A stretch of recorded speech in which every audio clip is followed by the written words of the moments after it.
Bonjour à tous et bienvenue au nouveau sur ma chaîne. Aujourd'hui on se retrouve pour les pronostics de la Ligue 1 de ce week-end. Alors nous commençons cette vidéo par le match Marseille-Lille. Marseille qui reçoit Lille au Vélodrome. Marseille qui reste sur une victoire 1-0 face à Caen. Mais bon, je pense que la crise va toujours continuer parce que face aux Lillois qui restent sur 4 victoires d'affilée. Les Lillois qui jouent un jeu cette saison parfaite. On peut rien dire. Dauphin du PSG, ils ont 4 points d'avance sur le troisième, qui est l'Olympique Lyonnais. Et certes, Marseille ont gagné 1-0 face à Caen, mais ils ont failli se faire égaliser aussi. Très bon jeu côté Canet.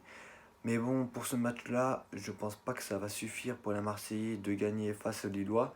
Même si la venue de Mario Balotelli, je pense le temps qui s'adapte au jeu, s'il y a un jeu, ça va être très compliqué. Alors mon pronostic pour ce match-là, c'est nul ou Lille, côté à 1,55. Certes, la cote de Lille, elle est un peu haute. Je trouve ça un peu bizarre. Parce que même Lille a les moyens de gagner, à s'imposer au Vélodrome. Donc mon pronostic personnel, c'est nul ou Lille, comme je vous l'ai dit, côté à 1,55. Après, nous passons pour les matchs de samedi. Alors, pour les matchs de samedi, j'ai choisi Dijon-Monaco. Dijon qui reste une victoire 6-3 face à Saint-Etienne. À Saint-Etienne, à l'extérieur. Tandis que Monaco reste sur une défaite 3-1 face à une Ligue de Metz. Alors, je pense que les Dijonnais à domicile poursuivront par une deuxième victoire d'affilée face à Monaco.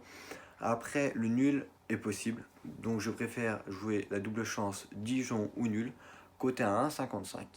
Après, le deuxième match, que j'ai choisi, c'est Guingamp-Reims. Alors, Guingamp qui reste une victoire en prolongation face à Nancy Ligue 2, 2-1. Après, côté Rémois, ils ont eu une défaite au pénalty face à Toulouse dans un match complètement fou. Un match qui a fini par 3-3 et qui a fini par un 5-4 en prolongation. C'était un match complètement fou. Après, du côté de Reims, 10e, un promu qui est très bien installé en Ligue 1. Côté Guingampais, plutôt début de saison difficile, mais je pense qu'à domicile, ils peuvent tenir les Rémois par un match nul. Après, mon pronostic de ce match-là, c'est le plus 1,5 but, parce que je pense que les deux équipes peuvent marquer, parce que Reims marque assez souvent, et côté Guingamp, on marque assez souvent, encore plus quand on est à domicile. Donc mon pronostic, c'est le plus 1,5 but, côté à 1,42. Après, mon troisième match de samedi, c'est Nice-Nîmes. Alors, je vous le mets. Nice-Nîmes. Alors, Nice qui reste sur un match nul face à Reims.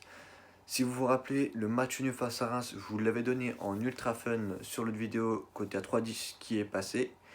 Pour ce week-end, j'ai aussi une belle cote à 3 à vous passer. C'est juste le match d'après, c'est Strasbourg-Bordeaux. Alors là, on est au match Nîmes-Nice. Nîmes qui reste sur un match nul 1-1 face à Reims à l'extérieur. Côté Nîmois, on reste sur une victoire 3-1 face à Angers hier soir. Après, côté Nîmois, ça marque. Je trouve que les joueurs sont mieux. Et côté niçois, c'est moyen. Il y a des bonnes choses, mais il y a aussi quelques petits défauts. Alors mon prono, personnellement, entre ces deux matchs-là, je ne vois pas totalement gagnant. Ou Nice ou nul au la rigueur, mais je pense que Nîmes peut embêter Nice. Donc mon pronostic de ce match-là, c'est les deux équipes marquent, côté à 1,80. Une assez belle cote, mais je pense que Nîmes peut embêter Nice à domicile et Nice peut embêter Nîmes à l'extérieur. Ensuite, nous voilà par les belles cotes. Strasbourg qui reçoit Bordeaux. Strasbourg qui a perdu 2-0 face au Paris Saint-Germain. Le score exact d'ailleurs que j'avais passé dans le groupe. Alors un score exact, j'en donne très rarement, mais cette semaine j'en ai donné 3. Les 3 sont passés, j'ai eu de la chance.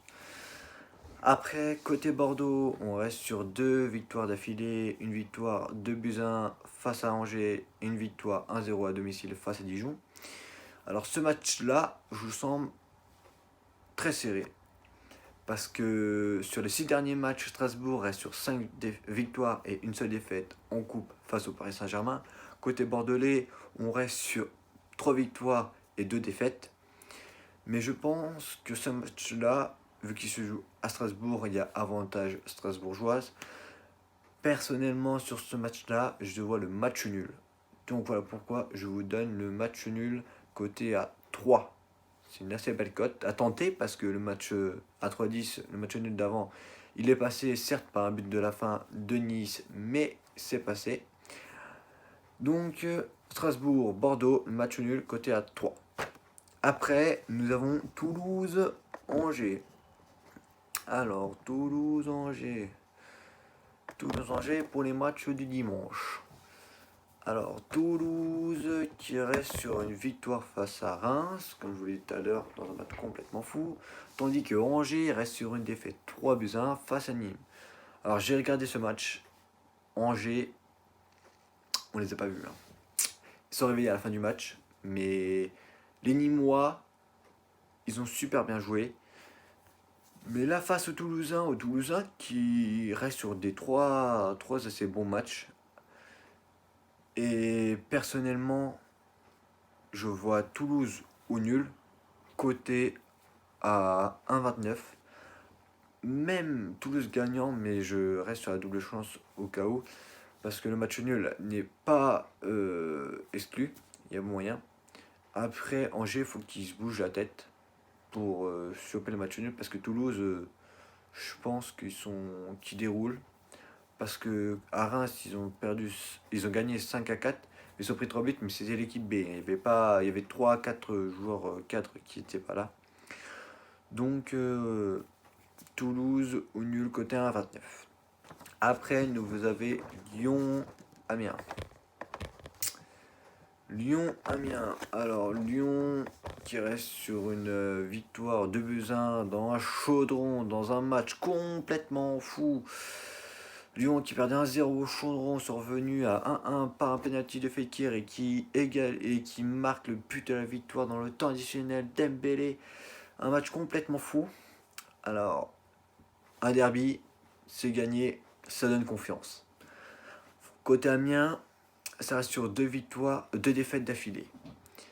Alors déjà, je vois Lyon gagner. La cote à Lyon, elle est à 1,55. Lyon a toujours gagné face à Reims depuis le début. Après, ce soir, il y a le match de coupe Lyon-Amiens. Pareil, j'ai mis Lyon gagnant parce que Lyon, je pense qu'ils peuvent battre Amiens. Surtout après un derby, ça, dans la tête, je peux vous dire que ça aide un peu plus. Côté Amiens, on n'est pas très en forme, hein. Mais bon, je ne vois pas Amiens inquiéter Lyon. Donc mon pronostic, c'est Lyon gagnant, côté à 1,57. Ensuite, nous avons le match Montpellier-Caen. Alors, Montpellier-Caen. Caen qui reste sur une victoire 6-0 face à Viry-Châtillon. Une équipe de régional. Après, reste sur 2 défaites d'affilée face à Lille et face à Marseille. Côté Montpellier, on reste sur 2 matchs nuls et 2 défaites. Personnellement, Montpellier, je les ai vus jouer face à Rennes. C'était un match très serré, mais en fait, ça a été par période. Début de première période, pour moi, c'est Montpellier qui avait dominé. Après, ça s'est inversé, et ainsi de suite. Après, Montpellier, face à Caen, Montpellier, personnellement, il gagne. Donc j'ai mis Montpellier gagne côté à 1,65.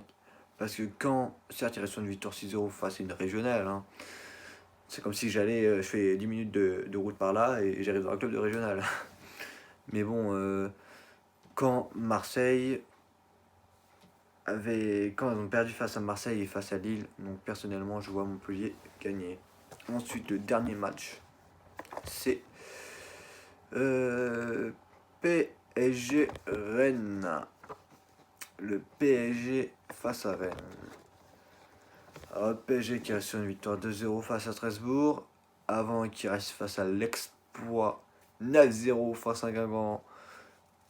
Donc personnellement, PSG Rennes, je vois le PSG gagner. Mais sachant qu'au PSG, il y a Neymar qui est blessé, il y a Verratti qui est blessé. Donc je pense pas que le PSG va dérouler comme face à Guingamp. Donc mon pronostic de ce match-là, c'est le moins 3,5. Parce que personnellement, il y aura 3 buts dans le match, mais pas plus. Donc le prono, c'est moins 3,5 buts, coté à 1,75. Ensuite, nous avons le match Nantes-Saint-Étienne, qui se joue d'ailleurs décalé, ils l'ont mis le 30. Donc je sais plus ça donne quand. Nantes qui reste malheureusement sur 3 défaites et la disparition d'Emiliano Sala. Donc Nantes qui joue à domicile face à Saint-Étienne, je suppose qu'il y aura beaucoup de monde. Le stade sera presque à guichet fermé et les joueurs auront envie de gagner pour lui, chose qui est totalement normale. Donc côté Saint-Étienne, il reste sur 2 défaites d'affilée, une face à Dijon et une face à Lyon. Donc mon pronostic personnel de ce match-là, c'est Nantes ou nul. Parce qu'à l'extérieur, je ne vois pas Saint-Étienne gagner. Et surtout, Nantes auront la niaque de faire ça devant tout leur public. Donc mon prono, c'est Nantes ou nul. Côté à... Je ne sais plus c'est combien parce que j'ai oublié de marquer. C'était côté à 1,70 ou 1,60, un truc comme ça, dans ces alentours-là. Voilà, dites-moi dans le commentaire ce que vous pensez de ces pronostics. On se retrouve dès demain pour la vidéo des pronostics de ce week-end. Ciao!